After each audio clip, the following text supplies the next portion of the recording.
we've entered the realm of the lanes in between once more, where we're in front of the land of departure, and now about to head into the world of Cinderella.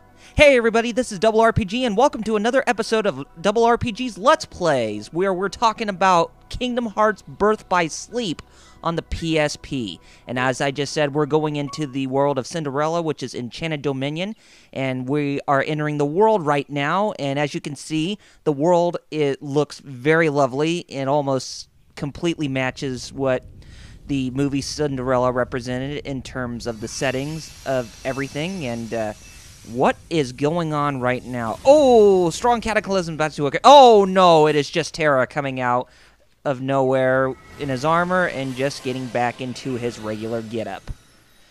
Yes, he's done traveling for right now, and he's investigating the darkness that is occurring within the Disney worlds and the regular worlds in general.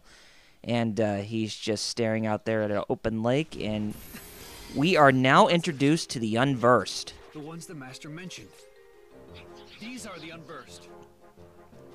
And these Unversed are supposed to represent the shadows, or are supposed to imitate the shadows that are a part of the Heartless. So these are the easiest enemies you have to fight. And as you can see, the combat, like I said, it's pretty basic, and you can, use any sort of means to try to defeat your foes, like the shot lock, what I just did there. And now, as I said before, you can hit both the L and R shoulder buttons to automatically lock into your targets. But what I've also forgot to mention is that hitting both of them at the same time, not while in battle, you will position the camera right back behind you, so it'll go back into that default position. And we got a finishing move right here, and those magic pots are supposed to represent the magic Heartless, those different Heartless that shoot out the different types of magic, like the red ones shoot the fire, the blue ones shoot the blizzard. And as we can see right here, this is one of the command styles that change for the on how to destroy your enemies, and this command style is called Critical Impact, which means you can deal more deadlier damage to your foes, or meaning stronger damage. And the fat Unversed right here, they're supposed to represent the big Heartless that look all, fat, but you can actually defeat them when they're in the front, because every time when you attack those big Heartless, when they're in the front, they always deflect your attacks, where you had to always go around them to hit them. But not in this game. It's a lot easier, and we are going to make haste to catch up with an Unversed that is trying to make tracks. And as we can open up some chests right here, we get a potion, and when you go into different Disney worlds with different characters, there are certain paths that you have to take, and there are certain places that are not accessible to the characters that you play as. Like Terra cannot go to the Maleficent's fortress, because he's only restricted to go into the castle to look for Aurora, Princess Aurora, as we're gonna see in this cutscene coming up right here. And he finishes off that Unversed, and he is at Aurora's castle, and we are now introduced to the world of Enchanted Dominion, kind of like the land of departure. How we were introduced with the text right here. You got a lot. That's also one of the things that I like the Kingdom Hearts series is that, just specifically RPGs in general. When you go into a world or like a different dungeon or to a town, sometimes text will always appear on screen showing you where you're exactly at. I always like that about this game in particular. Why aren't you asleep, boy? That fool Flora cast a spell to put everyone in this castle into a deep, deep slumber. And as you can tell, the same woman who played the voice of Maleficent reprises her role as well. I can't remember her name, but she also played the voice of Gaia in God of War 3 during the game, not the one with the narration. The one who narrated was Linda Hunt, who originally played Gaia in God of War 2. But yeah, the lady right here, she played Maleficent in Kingdom Hearts 1, 2, and this one, and in Recoded. And I assume she's going to be reprising her role in future games, probably in Dream Drop Distance and Kingdom Hearts 3, but we'll have to see. Is he an outsider like yourself? And Terra right now, he's asking Maleficent if she knows where Master Xehanort has gone off to, or if he has appeared in this world whatsoever. What's he doing there? I couldn't say. I can only be certain he was not from this kingdom. If you're curious, go see the castle for yourself.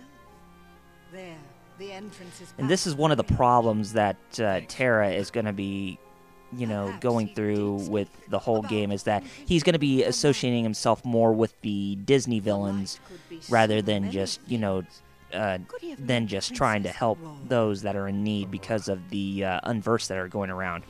It's part of the whole thing where his darkness is becoming more and more stronger based on the ones that he, you know, associates himself with, and Maleficent is one of those people that he has more contact with than the others.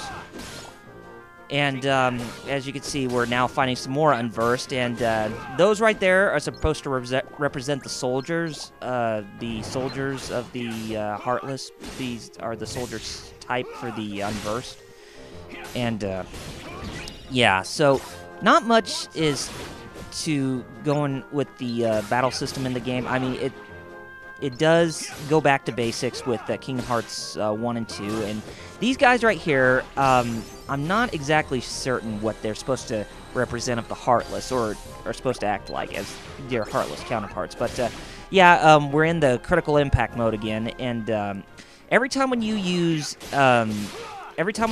your death blow moves, or your critical, or your strong command styles or whatever, you will always get newer ones based on experience growth. So it's kind of like how you level up your characters in the game. So there is a little bit more of a variety to the gameplay rather than just leveling up your characters. And we're now in Aurora's castle, as you can see, and we're fighting more unversed. And fighting enemies in Kingdom Hearts games especially is very essential, and I don't find the gameplay when fighting against them to be that truly boring. I know some people will say that battling enemies like this gets repetitive, but that's part of the reason what makes hack and slash games so great, is because you attack enemies constantly, and you want to keep attacking your enemies and defeating them so you can grow. And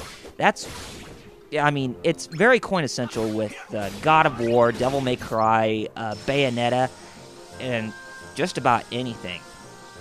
And yes, I do refer to this type of action RPG as a hack and slash, because you're doing these insane combos wielding a sword of some type. So it's not just about...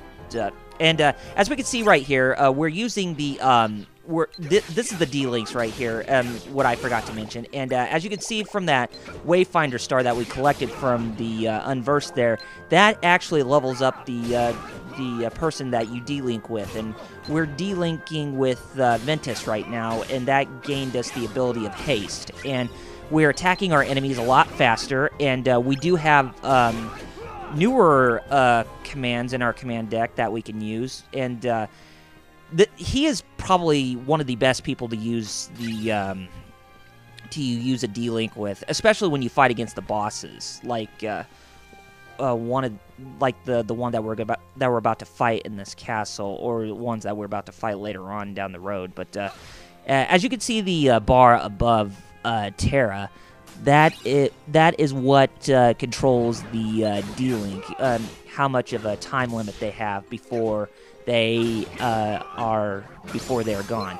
And those blue crystals that you collect, aside from the money and the green orbs, that is what replenishes the gauge of the D-Link, or the person you D-Link with. And as you can see, I put Ventus back because I don't need him anymore in this room, and we're going to go upstairs right now. And we're going to be doing some more battling here pretty shortly. And you cannot execute another D-Link until the gauge above your HP gauge is filled up completely. Yeah, that's something that I'm not really too thrilled about with in this game. I mean, it's something I wish they could have just, you know, continuously allow you the option to just call forth D-Links at any time. But it's kind of like in God of War, essentially. You know, you have that rage meter to where you can fill that up, and then once it's completely at its max, you hit it to unleash some deadly power onto your foes, and yeah. And I'm using the D-Link again, but I probably should not have done that because we're going to be entering a cutscene pretty quick, and that's going to be taking us into the next room. And that room that we're about to enter, that is where we're going to meet Princess Aurora, who's going to be in a deep slumber. And you will understand why, but for those of you who have seen Sleeping Beauty, then it should be a no-brainer who put Aurora to sleep like that. The detail on the Disney characters, they're really, really good. I mean, for a 3D game, I think Square Enix did a really good job replicating what they look like in 3D from what they look like in 2D.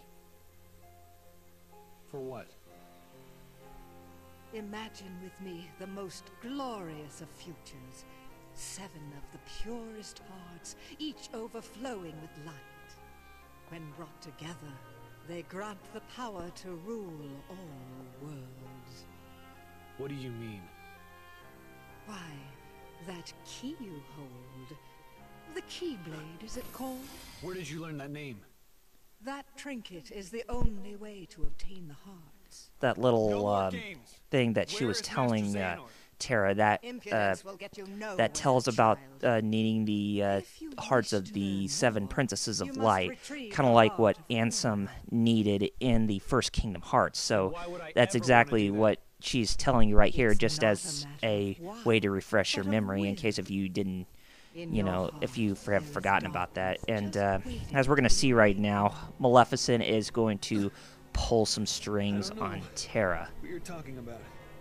by casting darkness onto him to do her bidding. And I can awaken what's inside you. Then you will be free to be who you truly are.